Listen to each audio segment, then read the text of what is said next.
everyone, myself Bindu. That's the lecture of chemistry for class 11th. Today's our topic is dual nature of matter. देखो बच्चे, आपको पता है कि जो लाइट है वो बिहेव करती है as particle and as wave, ठीक है।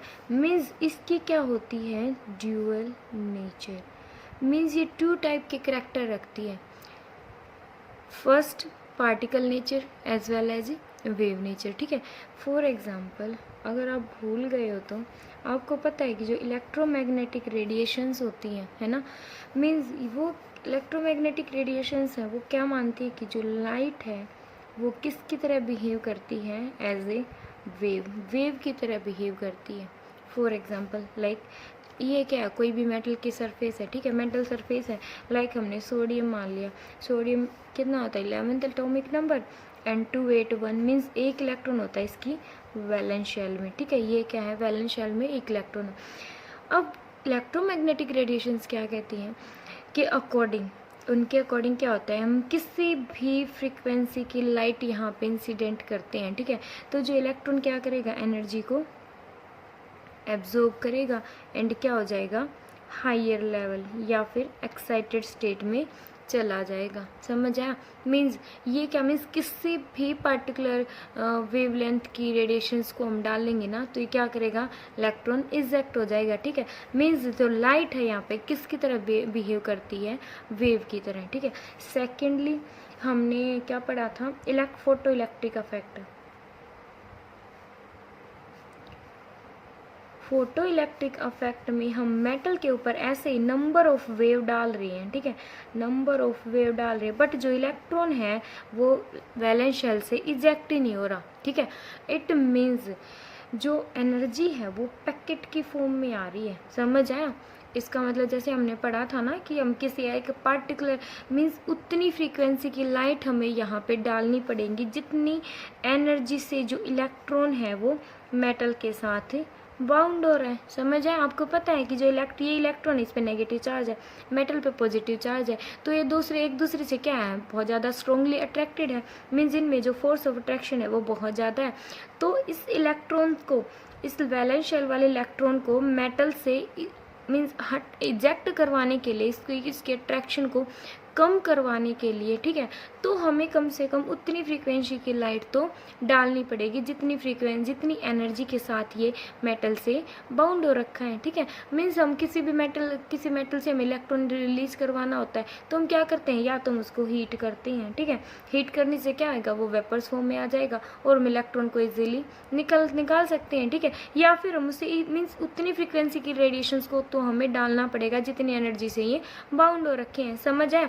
तो मीन्स ये मानती है कि जो लाइट है वो वेव की तरह नहीं, वो पार्टिकल की तरह बिहेव करती है, ठीक है। पार्टिकल मीन्स जो यहाँ पे जिस फ्रीक्वेंसी की रेडिएशन डालते हैं ना, ठीक है, मीन्स यहाँ पे जो फ्रीक्वेंसी है वो एक एनर्जी ही तो है, ठीक है। मीन्स यहाँ पे जो एनर्जी है वो पैकेट्स की फॉर्म में आ रही है। किसकी फॉर्म में आ रही है, पैकेट्स की फॉर्म में। और उन पैकेट्स ऑफ एनर्जी को हम क्या बोलते हैं, फोटोन। क्या बोलते हैं उनको, फोटोन बोलते हैं, ठीक है। तो ईएम रेडिएशन के अकॉर्डिंग जो लाइट है वो वेव की तरह बिहेव करती है, और यहाँ पे लाइट है वो मीन्स अगर हम कितने नंबर ऑफ फ्रीक्वेंसी, जैसे जो इलेक्ट्रॉन है मेटल के साथ 90 जूल एनर्जी के साथ बाउंड है, हम 80 जूल की कितनी भी फ्रीक्वेंसी यहाँ पे डाल दें, क्या ये इसके अट्रैक्शन को तोड़ पाएंगे, नहीं तोड़ पाएंगे। ऑब्वियसली वीक कर ही नहीं पाएंगे, बिकॉज अट्रैक्शन वीक होएगी तभी तो इलेक्ट्रॉन जाएगा, ठीक है। इलेक्ट्रॉन क्या करेगा, एनर्जी एब्जॉर्ब करके हाई स्टेट में जाएगा। समझ आए। तो हमें एटलीस्ट 90 जूल फ्रीक्वेंसी की रेडिएशंस तो हमें इसके ऊपर डालनी पड़ेंगी, समझ आया। तब ये इलेक्ट्रॉन यहाँ से क्या हो जाएगा, इजेक्ट हो जाएगा। समझ आए, ठीक है। तो इसलिए ये वेव की तरह नहीं, ये एक पार्टिकल की तरह बिहेव करता है। ओके, मीन्स यहाँ से क्या क्लियर हो जाता है कि जो लाइट है वो किस की तरह बिहेव करती है, पार्टिकल की तरह बिहेव करती है और वेव की तरह बिहेव करती है, ठीक है। अब बच्चे जो आइंस्टीन है उसने बोला था कि जो लाइट है, फर्स्ट पॉइंट उसका यही है कि लाइट है वो बिहेव करती है particle and as well as a wave nature की तरह, ठीक है। अब जो सेकंड है डी ब्रोगली, उन्होंने क्या बोला कि ऑल मटेरियल ऑब्जेक्ट, कि जैसे जो फोटोन है वो पार्टिकल की तरह बिहेव करती हैं, ठीक है, वैसे ही सभी जो जितने भी मटेरियल ऑब्जेक्ट हैं लाइक इलेक्ट्रॉन, एटम, मॉलिक्यूल, ठीक है, और a piece of iron, iron piece या फिर चौक पीस, ठीक है, मीन्स कोई भी ये जो बिल्कुल माइक्रोस्कोपिक है ना, जिसको आप नेक्ड आई से देख नहीं सकते, समझ आए, वो क्या करते हैं, वो भी ड्यूअल कैरेक्टर शो करते हैं, वो भी क्या शो करते हैं, ड्यूअल कैरेक्टर, ठीक है, मीन्स उनमें क्या होती है, उन ये जो इलेक्ट्रॉन्स हैं ये भी ड्यूअल कैरेक्टर शो करते हैं, ये वेव कैरेक्टर भी शो करते हैं एंड ये पार्टिकल कैरेक्टर भी शो करते हैं, ठीक है। एंड जो वेव इनके साथ एसोसिएट होती है, वेव इलेक्ट्रॉन, एटम, मॉलिक्यूल इनमें से किसी के साथ भी एसोसिएट होती है, उसको हम बोलते हैं मैटर वेव। क्या बोलते हैं, मैटर वेव, या फिर आप इसको डी ब्रोगली वेव भी बोल सकते हो, ठीक है। अब बच्चों डी ब्रोगली ने क्या बोला था, उसने जो भी ये माइक्रोस्कोपिक पार्टिकल्स है ना, like electrons, proton, like electron, atom या मॉलिक्यूल, इनकी वेवलेंथ या उनकी फ्रीक्वेंसी है उसके बारे में बताया था, ठीक है।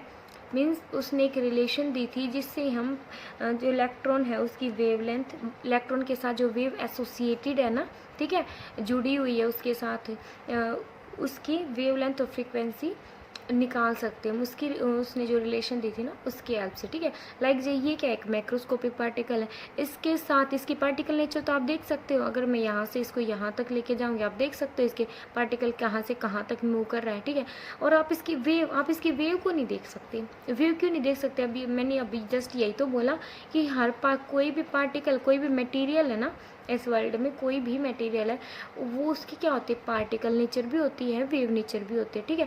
जो मैक्रोस्कोपिक पार्टिकल हैं लाइक अपना फ़ोन हो गया, अपनी बुक्स हो गई, पेन हो गया, ये क्या, ये पार्टिकल नेचर शो करते हैं, ठीक है। मीन्स हम पार्टिकल नेचर इनकी देख सकते हैं, बट इनके साथ वेव भी एसोसिएट होती है, समझ आए।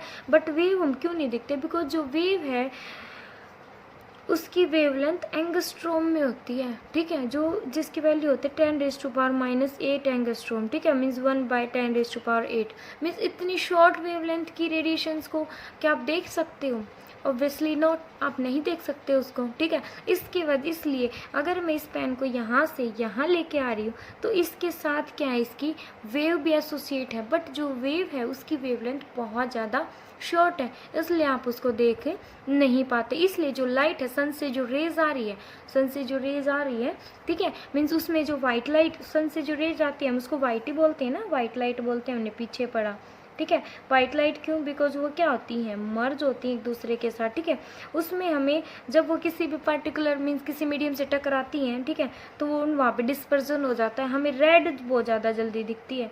क्यों दिखती है, बिकॉज उसकी वेवलेंथ सबसे ज़्यादा होती है, ठीक है। मीन्स वहाँ पे जो रेड के साथ जो वेव एसोसिएट होती है ना रेड कलर के साथ, वो क्या हो जाती है, मीन्स वो हमें सबसे पहले दिखाई देती है, ठीक है। मीन्स वो सबसे पहले अर्थ पे हम उसको सीन कर सकते हैं, बिकॉज उसकी जो वेवलेंथ है उसकी बहुत ज़्यादा होती है एंड जो फ्रीक्वेंसी होती है उसकी बहुत कम होती है सबसे, ओके। अब देखो बच्चे डी ब्रोगली रिलेशन मैंने बताया, इसकी हेल्प से हम कोई भी इलेक्ट्रॉन या माइक्रोस्कोपिक पार्टिकल उसकी वेवलेंथ एंड उसकी फ्रीक्वेंसी को निकाल सकते हैं। अब देखो according to Planck's quantum theory,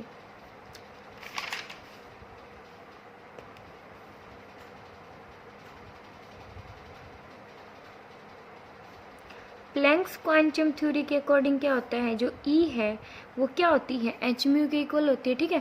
means हम किसी भी पार्टिकुलर फ्रीक्वेंसी की जो रेडिएशन डाल रहे हैं ना वो कितनी होनी चाहिए, एच म्यू होनी चाहिए, ठीक है, इसके इक्वल होगी एच म्यू के। एंड अकॉर्डिंग टू आइंस्टीन के अकॉर्डिंग क्या होता है, जो ई है वो किसके इक्वल होता है, एम सी स्क्वायर के, ठीक है। ये क्या है, अकॉर्डिंग टू इक्वेशन 1 और 2, इसके अकॉर्डिंग क्या हो जाएगा, H mu is equal to M C square, है ना, और म्यू है वो आपको पता है क्या होता है, सी बाय लेमडा, पुट कर दो value, H into C by lambda is equal to M C square and C cut गया, ठीक है, H is equal to H by lambda is equal to M C, and अगर हमें lambda की value निकालनी है तो क्या हो जाएगा, lambda is equal to M C by H, ठीक है, sorry H by M C, lambda is equal to H by M C, ठीक है। अब हमें लेमडा की वैल्यू पता चल गई कि जो भी वेव है, इलेक्ट्रॉन है, इलेक्ट्रॉन के साथ जो भी वेव एसोसिएटेड है उसकी वेवलेंथ कितनी है ये, ठीक है। और अगर वेवलेंथ पता चल गई तो म्यू क्या होता है, सी बाय लेमडा, तो सी क्या होती है, velocity of light, and lambda क्या होता है, वेवलेंथ ऑफ इलेक्ट्रॉन, ठीक है। तो हम यहाँ पे वैल्यू पुट कर देंगे, हमारे पास क्या आ जाएगी, फ्रीक्वेंसी भी आ जाएगी। अब नेक्स्ट टॉपिक है बच्चे, reason for failure of Bohr model. Bohr model था कौन सा था, जिसने हमें बताया कि जो इलेक्ट्रॉन है वो सर्कुलर ऑर्बिट के अराउंड क्या करता है, रिवॉल्व करते हैं, है ना, कि एलिमेंट शेल है इनके अराउंड क्या करते हैं, इलेक्ट्रॉन रिवॉल्व करते हैं, है ना। लेकिन मीन्स इसने क्या बताया कि जो इलेक्ट्रॉन है वो सर्कुलर पाथ में रिवॉल्व करता है ना, ऐसे ही बताया ना कि जो इलेक्ट्रॉन है वो जैसे न्यूक्लियस है, न्यूक्लियस के चारों सर्कुलर पाथ में रिवॉल्व करता है, ये क्या होती है, K shell, L shell, M shell, ठीक है। मीन्स उसने पाथ डिफाइन कर दिया कि पाथ के अकॉर्डिंग क्या करता है, पाथ एक सर्कुलर एक फिक्स पाथ में क्या कर रहा है, इलेक्ट्रॉन रिवॉल्व कर रहे हैं, ठीक है। अब पाथ को हम कैसे डिफाइन कर सकते हैं, जब हमें उसकी वेलोसिटी पता हो या उसकी हमें पोजीशन पता हो, ठीक है। मीन्स इलेक्ट्रॉन है, इलेक्ट्रॉन की मीन्स पाथ, उसने पाथ बता दिया तो मीन्स उसको वेलोसिटी भी पता है और उसको पोजीशन भी पता है। पाथ किसी भी सब्सटेंस है उसको मीन्स वो कहाँ पे लाई कर रहा है, वो कहाँ पे एग्जिस्ट कर रहा है, हम कब बता सकते हैं, जब हमें उसके पता हो कि कितनी वेलोसिटी से वो मूव कर रहा है या उसकी पोजीशन क्या है, तभी तो हम पाथ बता सकते हैं उसका, मीन्स वो कहाँ पे है, समझ आया। लेकिन आपको पता है कि according to Heisenberg uncertainty principle, ये क्या कहता है कि हम साइमल्टेनियसली साथ साथ किसी भी ऑब्जेक्ट की, किसी भी मटेरियल की position and velocity find out नहीं कर सकते। अगर पोजीशन हमने सर्टेन ले ली तो उतनी ही अनसर्टेनिटी आ जाती है उसकी वेलोसिटी में, समझ आया। अगर हम वेलोसिटी को सर्टेन एक निश्चित मान लेते हैं, ठीक है, वेलोसिटी हमें पता चल गया कि भाई ये जो इलेक्ट्रॉन है वो इस वेलोसिटी से मूव कर रहा है, तो उतनी ज़्यादा अनसर्टेनिटी आ जाती है उसकी पोजीशन में, ठीक है। मीन्स दोनों चीज़ों को हम साथ साथ एक्सप्लेन नहीं कर सकते, फाइंड आउट नहीं कर सकते, तो बोहर ने कैसे कर दी, समझ आए। तो ये क्या हो गई, आपस में जो हाइजेनबर्ग और बोहर वाली जो बात है वो क्या हो गई, कंट्राडिक्ट हो गई, मीन्स अपोजिट हो गई, ठीक है। मीन्स यहाँ पे जो बोहर मॉडल है वो क्या हो जाता है, फेल हो जाता है। मीन्स उसने एक परफेक्ट पाथ नहीं बताया कि जो इलेक्ट्रॉन है वो कैसे मूव कर रहे हैं, ठीक है। अब नेक्स्ट आया बच्चे हमारे पास, नेक्स्ट टॉपिक है क्वांटम मैकेनिक्स, ठीक है। Quantum mechanics model of atom. अब हमें इसकी ज़रूरत क्यों पड़ी, वाई वी नीड, हमें इसकी ज़रूरत क्यों पड़ी, बिकॉज बच्चे जो ये क्लासिकल मैकेनिक्स जो भी हमने पीछे पढ़ा ना, वो क्या थी, क्लासिकल मैकेनिक्स, ठीक है। उसके अकॉर्डिंग वो बेस होती है न्यूटन लॉ पे, वो किस पे बेस होती है, न्यूटन लॉ पे, ठीक है। जो न्यूटन लॉ है, सॉरी मैंने वहाँ लिख दिया, यहाँ पे लिख देती हूँ, ठीक है। अब जो न्यूटन लॉ है वो बेस्ड होता है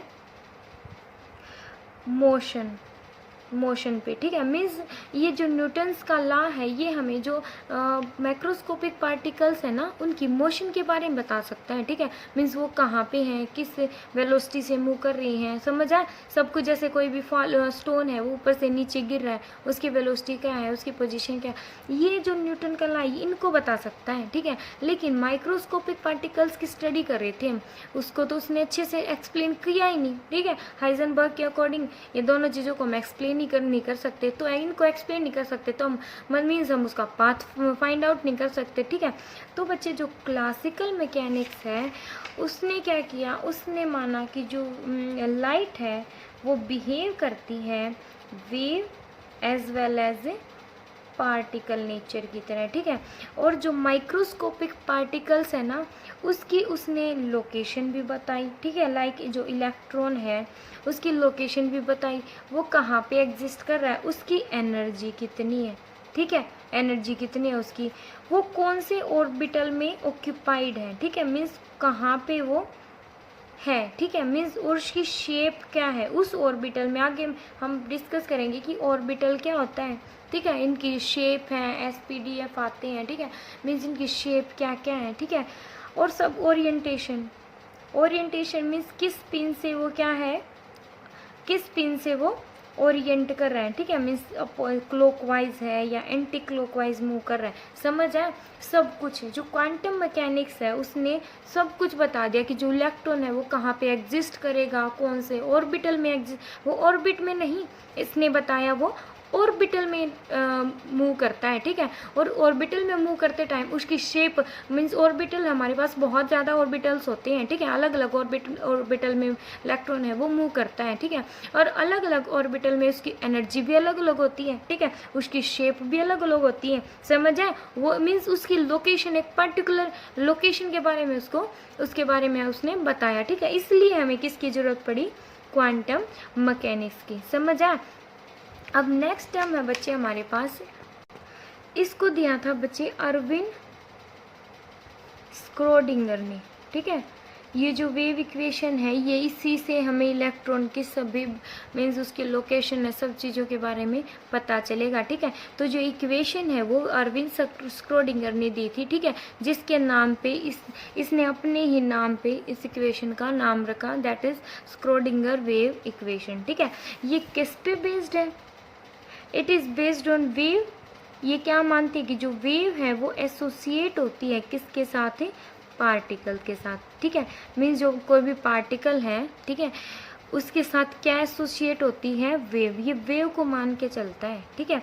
अब इसने क्या बताया बच्चे कि जो इलेक्ट्रॉन है न्यूक्लियस के अराउंड, ठीक है, इलेक्ट्रॉन न्यूक्लियस के अराउंड मीन्स इसने क्या बताया था, इसने बताया था कि इलेक्ट्रॉन की न्यूक्लियस के अराउंड 3D स्पेस में वेव मोशन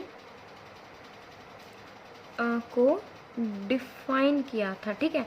डिफाइन करने के लिए उसने एक इक्वेशन दी थी, समझ आया।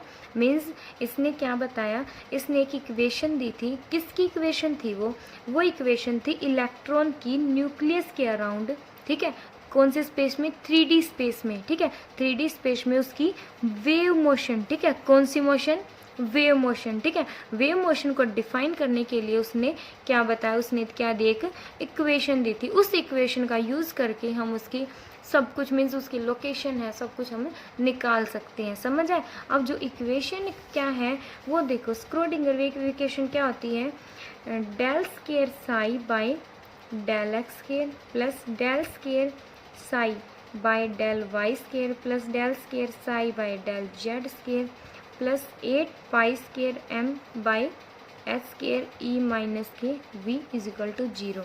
अब देखो बच्चों, जो साई होता है वो क्या होता है, एम्पलीट्यूड। साई क्या होता है, एम्पलीट्यूड ऑफ वेव, ठीक है, वेव का क्या होता है, एम्पलीट्यूड होता है, ठीक है। और जो इसके कोऑर्डिनेट होते हैं वेव के, कोऑर्डिनेट क्या होते हैं, एक्स वाई जेड, ठीक है, कोऑर्डिनेट ऑफ इलेक्ट्रॉन, इलेक्ट्रॉन के कोऑर्डिनेट क्या होते हैं, एक्स डायरेक्शन, वाई डायरेक्शन और जेड डायरेक्शन, ये क्या इसके कोऑर्डिनेट है। वी क्या होती है, पोटेंशियल एनर्जी, वी क्या होती है, पोटेंशियल एनर्जी, एंड ई क्या होती है, total energy of the electron, E क्या होती है, टोटल एनर्जी ऑफ इलेक्ट्रॉन, समझ आया। और जो del psi square by del X square है वो क्या है, सेकंड डेरिवेटिव होता है साई का, ठीक है। अब जो यहाँ पे जो साई है उसकी वैल्यू जब आएगी तो उसको हम बोलते हैं वेव फंक्शन, क्या बोलते हैं हम उसको, वेव फंक्शन। अगर सिंगल साई बोल रहे हैं तो वो क्या है, एम्पलीट्यूड है। अगर उसका स्केयर करके उसका डेरिवेटिव कर दिया तो हमें किसकी वैल्यू देगा, साई हमें देगा वेव फंक्शन की वैल्यू देगा साई, ओके। अब इसके कुछ सिग्निफिकेंस हैं, इसके सिग्निफिकेंस क्या बच्चे, सिग्निफिकेंस किसके, साई स्केयर के, समझ आए। मीन्स जो साई होता है उसका कोई सिग्निफिकेंस नहीं होता, जब हम उसका स्केयर करके डेरिवेटिव करते हैं ना, ठीक है, तब उसका क्या होता है सिग्निफिकेंस, तब वो हमें वैल्यू देता है। समझा? जो साइज स्केयर है वो क्या बताता है हमें, वो बताता है कि जो probability of finding electron at that point, ठीक है, it means electron density, means ये बोलता है कि जो मीन्स प्रोबेबिलिटी बताता है हमें इलेक्ट्रॉन्स की, ठीक है, मीन्स इलेक्ट्रॉन है, इलेक्ट्रॉन के मीन्स इलेक्ट्रॉन के मिलने के जो चांसेस है ना वो कहाँ कहाँ पे हो सकते हैं, उसकी प्रोबेबिलिटी बताता है। समझा? प्रोबेबिलिटी वर्ड तो आपको पता होगा ना। प्रोबेबिलिटी मीन्स मे बी एक पार्टिकुलर डे मान लिया आपने, ठीक है, उसमें आप क्लाउड हो रखे हैं तो आप क्या मीन्स वो ये पॉसिबिलिटी है कि इट में रेन, ठीक है, कि वो बारिश वहाँ पे उस दिन बारिश हो भी सकती है, एंड नॉट भी रेन, ठीक है, बारिश हो भी नहीं सकती, ठीक है, मीन्स प्रोबेबिलिटी है 50% प्रोबेबिलिटी है बारिश होने की एंड 50% प्रोबेबिलिटी है बारिश ना होने की। समझ आए? तो ये क्या होती है प्रोबेबिलिटी। फॉर एग्जांपल एक और एग्जांपल ले लो कि मीन्स कोई भी इंटेलिजेंट बच्चा है, ठीक है, मीन्स वो कोई भी एग्ज़ाम है, वो उसके जो एग्ज़ाम को क्वालिफाई करने के चांस हैं वो क्या है, कोई क्या एक पर्टिकुलर मीन्स बता सकता है कि भाई हाँ वो तो मीन्स पक्का श्योरिटी है कि वो एग्ज़ाम क्लियर कर देगा। मे बी भाई वो 1-2 नंबर से रह जाए, पॉइंटों से रह जाए। समझ आए? मीन्स उसके 50% चांसेज है, वो इंटेलिजेंट है तो हम बोल सकते हैं कि हाँ भाई वो एग्ज़ाम को क्लियर कर देगा। बट 50% चांसेस तो ये भी है ना, क्या पता ना कर पाए, कोई ऐसी सिचुएशन आ जाए कि उससे ना हो पाए। समझ आए? तो ये क्या है प्रोबेबिलिटी मीन्स संभावना। समझ आ? तो ये क्या है मीन्स साइज स्केयर क्या बताता है हमें, प्रोबेबिलिटी बताता है इलेक्ट्रॉन के फाइंड होने की, ठीक है, मीन्स इलेक्ट्रॉन है, इलेक्ट्रॉन की जो डेंसिटी है वो कहाँ पे ज़्यादा है या कहाँ पे कम है, वो कहाँ पे एग्जिस्ट करता है। समझ आया? फॉर एग्जाम्पल ये क्या है बच्चे, एक शेल है, ठीक है, ये क्या है एक शेल है। इस शेल में जो ये क्या है, ये जो न्यूक्लियस है, न्यूक्लियस के जस्ट साइड में ये जो साइज स्केयर है वो क्या बताता है कि ये जो शेल है, शेल में जो न्यूक्लियस रीजन है ना, न्यूक्लियस के पास पास इलेक्ट्रॉन फाइंड करने की जो कैपेसिटी होती है ना, फाइंड करने की प्रोबेबिलिटी होती है वो क्या होती है, मैक्सिमम है। जब हम इससे दूर दूर जाते हैं तो देखो यहाँ पे कम कम कम कम है। समझ आए? ठीक है, जैसे हम आप मान सकते हो जो गॉड है, भगवान है, वो हर जगह प्रेजेंट है। एक जगह पे वो यहाँ पे भी है, वो जो आप जो भी सुन रहे हो यहाँ पे भी है, ठीक है, मीन्स हर जगह प्रेजेंट है।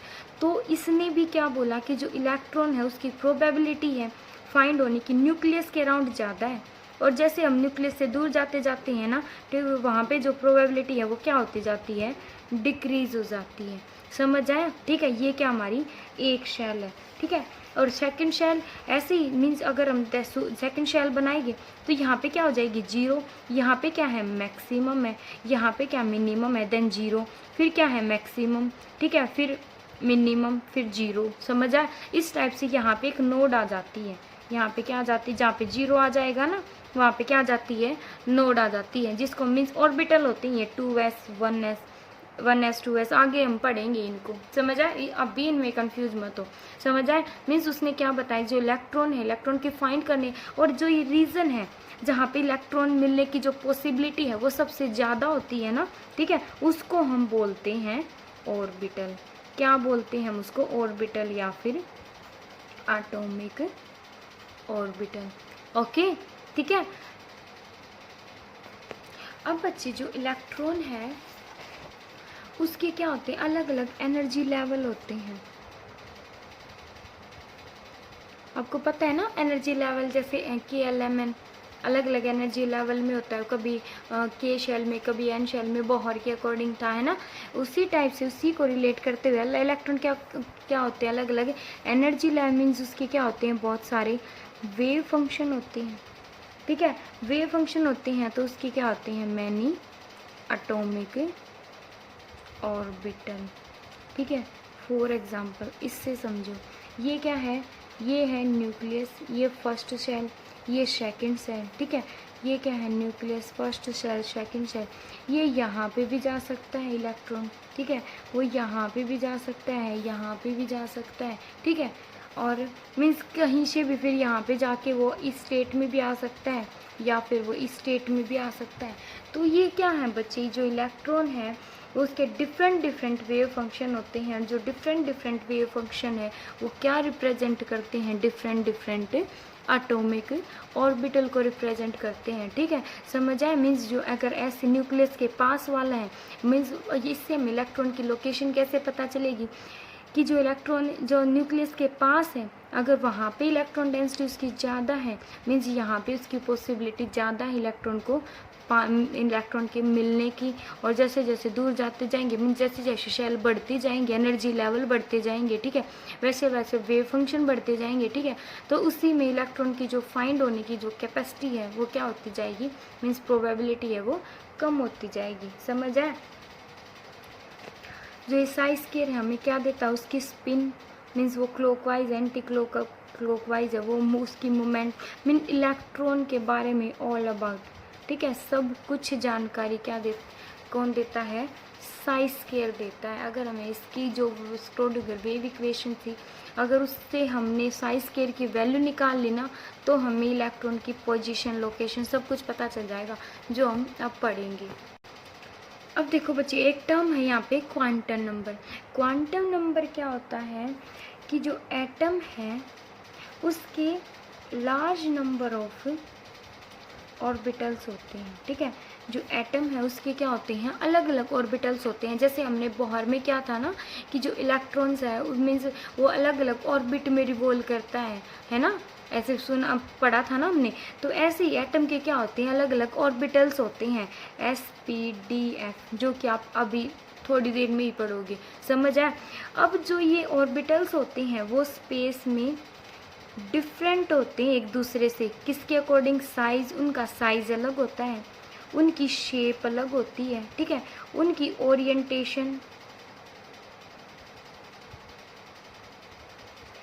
ओरिएंटेशन, इट मीन्स उनकी डायरेक्शन क्या होती है बच्चे, से अलग अलग होती है। समझ आए। जो एटम है लाइक एनर्जी लेवल होते हैं बोहर में, उसी टाइप से एटम में क्या होते हैं यहाँ पे क्वांटम, मीन्स क्वांटम नंबर हम पढ़ रहे हैं। ठीक है, तो स्क्रोडिंगर वेव इक्वेशन या क्वांटम मैकेनिक्स के अकॉर्डिंग जो एटम है वो क्या होते हैं, उसके अलग अलग ऑर्बिटल्स होते हैं। ठीक है, like S, P, D, F आप पढ़ोगे अब। ठीक है, तो उसके वो क्या होते हैं, जो ऑर्बिटल्स होते हैं उनकी अलग अलग, वो अलग अलग होते हैं सभी orbitals, like S, P, D, F, इनकी शेप भी अलग होती है, इनका साइज भी अलग अलग होता है। समझ आए। ठीक है, मीन्स इसमें एक ऑर्बिटल होता है, इसमें 3 ऑर्बिटल्स होते हैं, इस टाइप से। समझ आए। तो इनकी शेप साइज में क्या होते हैं, अलग अलग होते हैं। समझ आए। तो इस वजह से हमने इनकी, इस बेस पे हमने इनको, इनके अलग अलग साइज, शेप, ओरिएंटेशन के बेस पे हमने इनको 4 टाइप से डिवाइड किया है। ठीक है, फर्स्ट वो होता है प्रिंसिपल क्वांटम नंबर,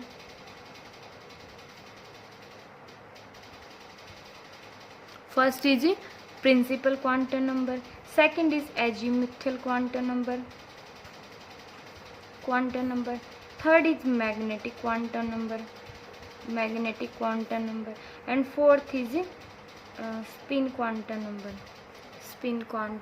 नंबर। ठीक है, अब जो ये सेट है 4 एटॉमिक ऑर्बिटल्स का या 4 क्वांटम नंबर्स का, उसी को हम क्या बोलते हैं, 4 नंबर का जो ये सेट है, 4 नंबर सेट को ही हम बोलते हैं क्वांटम नंबर। ठीक है, अब ये क्या देता है बच्चे, ये हमें लोकेशन के बारे में बताता है, इलेक्ट्रॉन की लोकेशन क्या है, इलेक्ट्रॉन की एनर्जी क्या है, and type of orbital occupied, कितने ऑर्बिटल्स ऑक्यूपाइड हैं या कितने वैकेंट हैं, उसकी शेप, उसकी ओरिएंटेशन। समझ आया।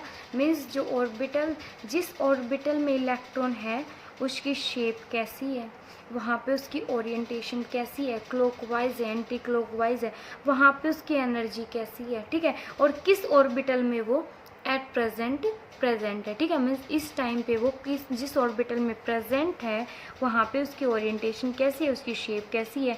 ठीक है, उसकी लोकेशन क्या है, उसकी एनर्जी क्या है।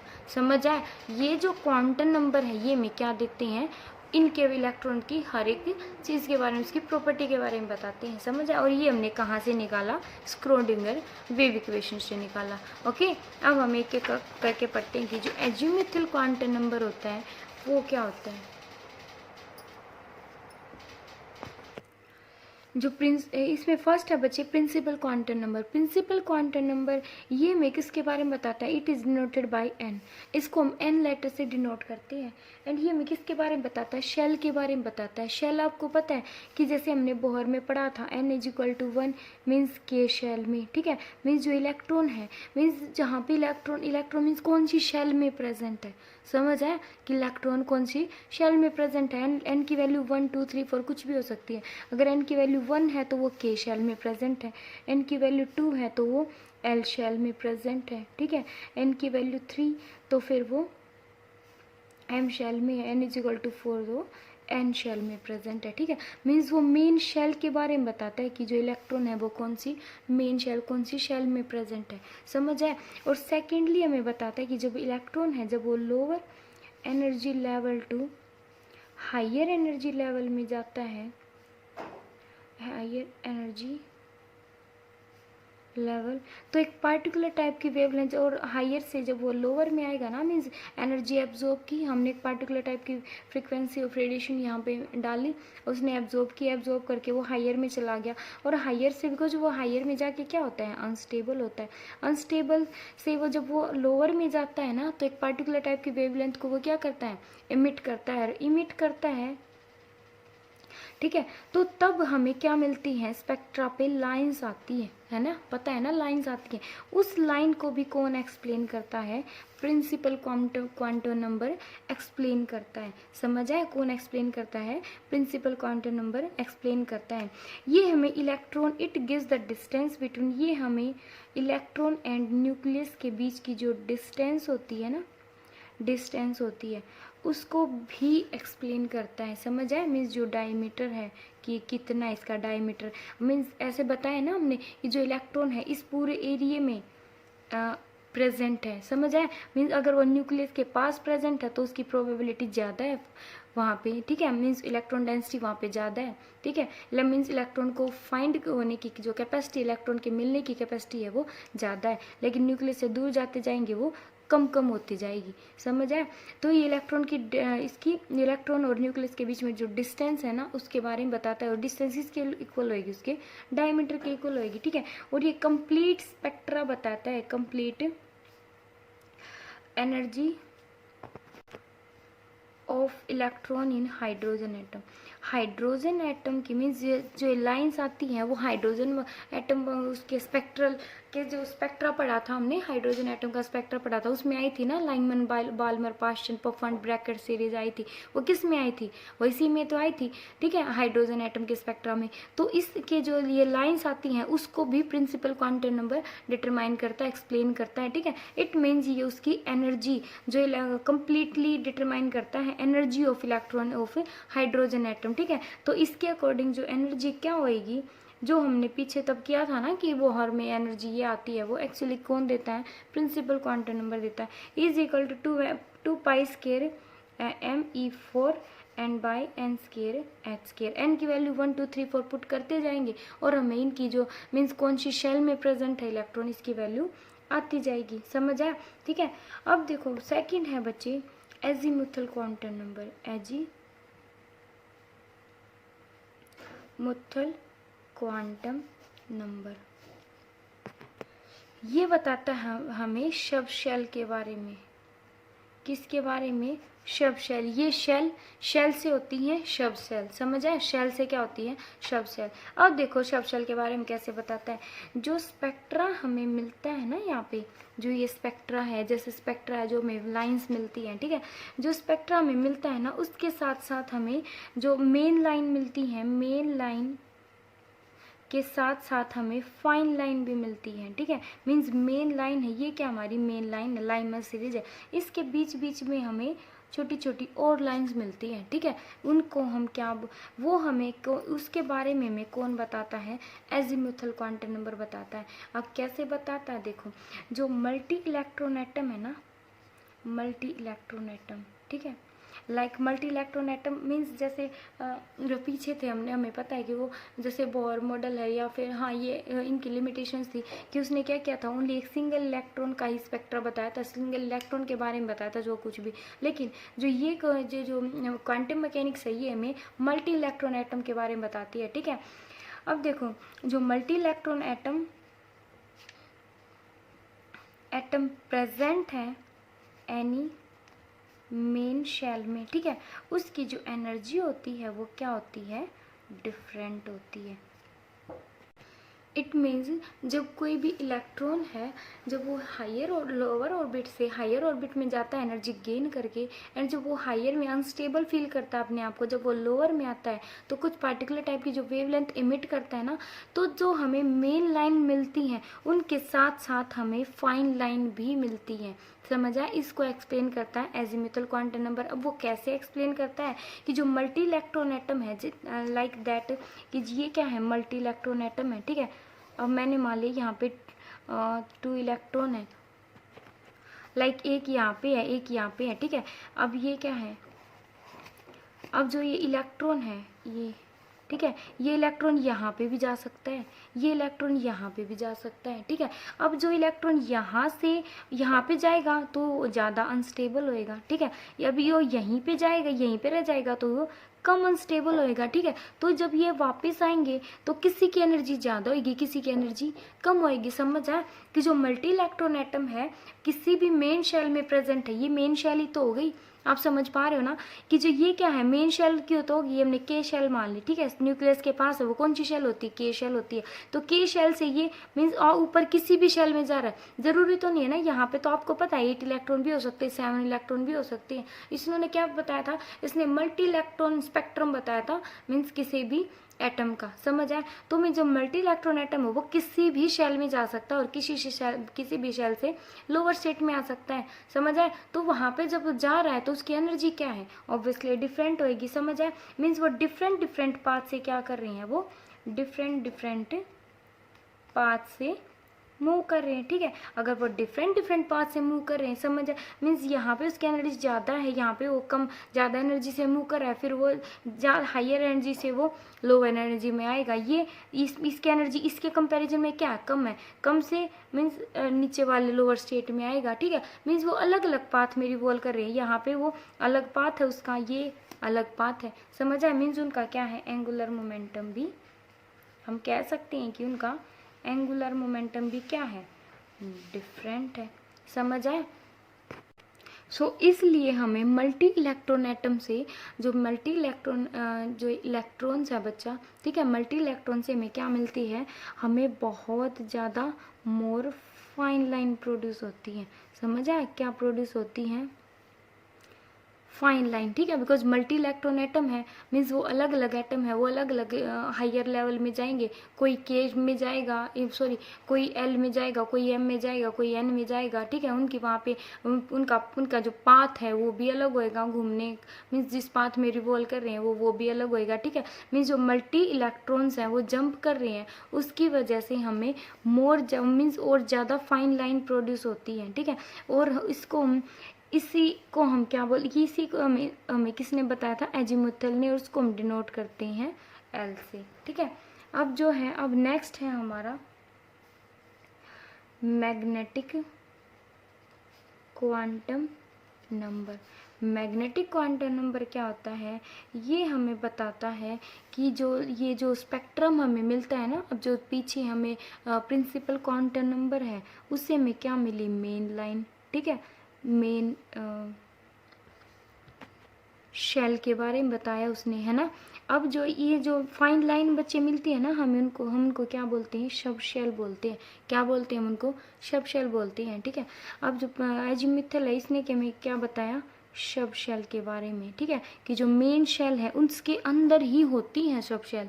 समझ आए, मेन शेल के अंदर होती हैं सब शेल, ठीक है।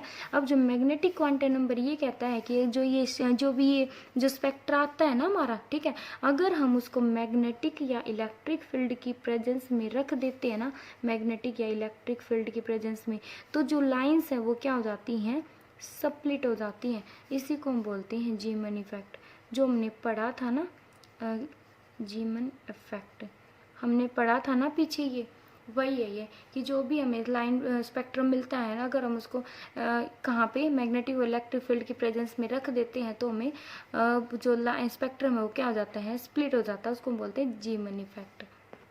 इट मीन्स ये हमें क्या बताता है, ओरिएंटेशन, ठीक है, orientation, magnetic field positive negative, ठीक है, electric field positive negative, magnetic field north pole south pole, ठीक है, मीन्स जो इलेक्ट्रॉन है वो किस डायरेक्शन में मूव कर रही है, समझ आया, मीन्स उसकी क्या बता रहा है हमें, ये ओरिएंटेशन बता रहा है इलेक्ट्रॉन्स की प्रेजेंट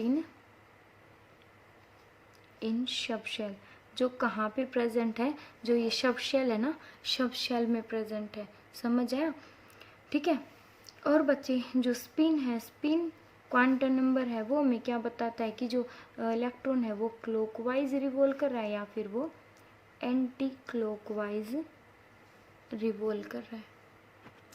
अब नेक्स्ट है बच्चे शेल, हमें क्या पढ़नी है, जो शेल हमने देखा प्रिंसिपल क्वांटम नंबर है वो क्या किसके बारे में बताता है हमें, शेल के बारे में, देन सब शेल, ठीक है, एंड देन ऑर्बिटल, ठीक है। अब देखो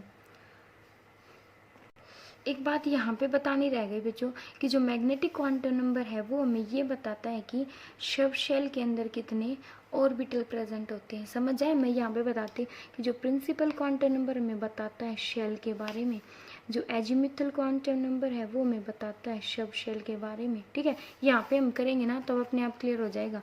एंड जो मैग्नेटिक क्वांटम नंबर है वो हमें बताता है ऑर्बिटल्स के बारे में, किसके बारे में, ऑर्बिटल्स के बारे में, समझ आए कि इलेक्ट्रॉन है उनकी मीन्स ओरिएंटेशन के बारे में, मीन्स जो इलेक्ट्रॉन है उसकी मिलने की जो प्रोबेबिलिटी है वो कहाँ पे ज़्यादा है उसके बारे में कौन बताता है, और मीन्स किस सब शेल में ज़्यादा है, ठीक है, ये हमें बताते हैं, ठीक है। अब देखो बच्चे जो ये क्या है, शेल, शेल मीन्स एन, ठीक है, sub shell means L, and orbital के बारे में कौन बताता है, मैग्नेटिक क्वांटम नंबर, इसको डिनोट करते हैं हम स्मॉल लेटर एम से, ठीक है। अब देखो जो जहाँ पे एन की वैल्यू 1 है, अगर एन की वैल्यू क्या है 1 है, एन की वैल्यू 1 मीन्स कौन सी शेल होती है, कि ये शेल, ठीक है, तो एल की वैल्यू होती है 0 to n-1, ठीक है, ये आपको याद करना है कि जो n की वैल्यू 1 है उसके लिए जो l है, जो सब शेल है, l की वैल्यू क्या हो जाएगी 0 से n-1, ठीक है। तो अगर यहाँ पे पुट करोगे जी एन की वैल्यू क्या है, एन की वैल्यू 1 पुट करोगे, 1 पुट 1 माइनस के 1 क्या हो जाएगी 0, इट मीन्स एल की वैल्यू क्या है 0। एल की वैल्यू 0 के लिए कौन सी सब शेल होती है, एल क्या देता है हमें, azimuthal quantum number sub shell के बारे में बताता है, तो एल की वैल्यू 0 है तो हमें मिलती है एस सब शेल, क्या बोलोगे आप इसको, एस सब शेल, ठीक है। और एन की वैल्यू 1 और एल की वैल्यू 0 to n-1, तो m की वैल्यू क्या हो जाएगी -l to +l, समझ आया। तो m की वैल्यू हम क्या लिखते हैं -l to +l, ठीक है।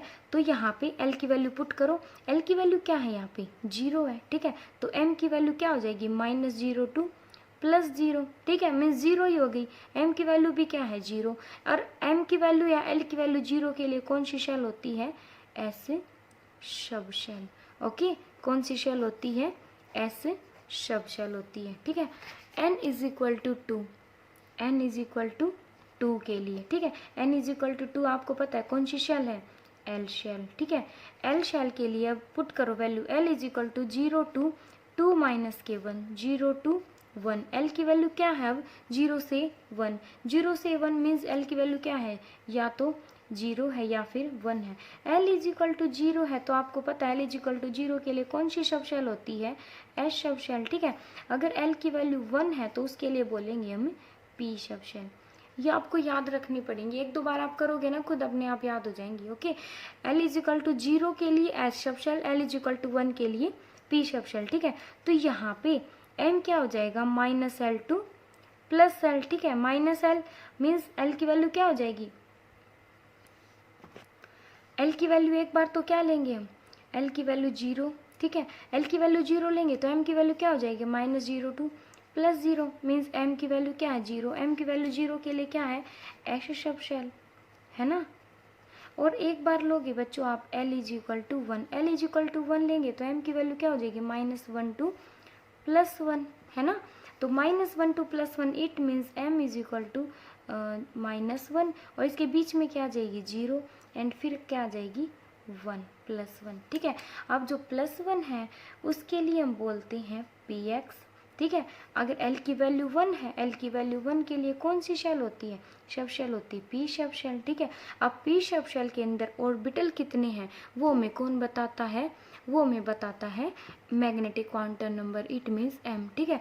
मीन्स p के अंदर कितने ऑर्बिटल है, अगर m की वैल्यू -1 है तो px, 0 है तो py, ठीक है, एंड +1 है तो +1 है तो px, और 0 है तो pz, कुछ भी ले सकते हो यहाँ पे, ये py, समझ आए, px py pz होती है, समझ आए, ठीक है। अब देखो बच्चे, मीन्स p के अंदर कितने ऑर्बिटल हो गए, 3 orbital, px py and pz, px py and pz, इस टाइप से, ओके, ठीक है।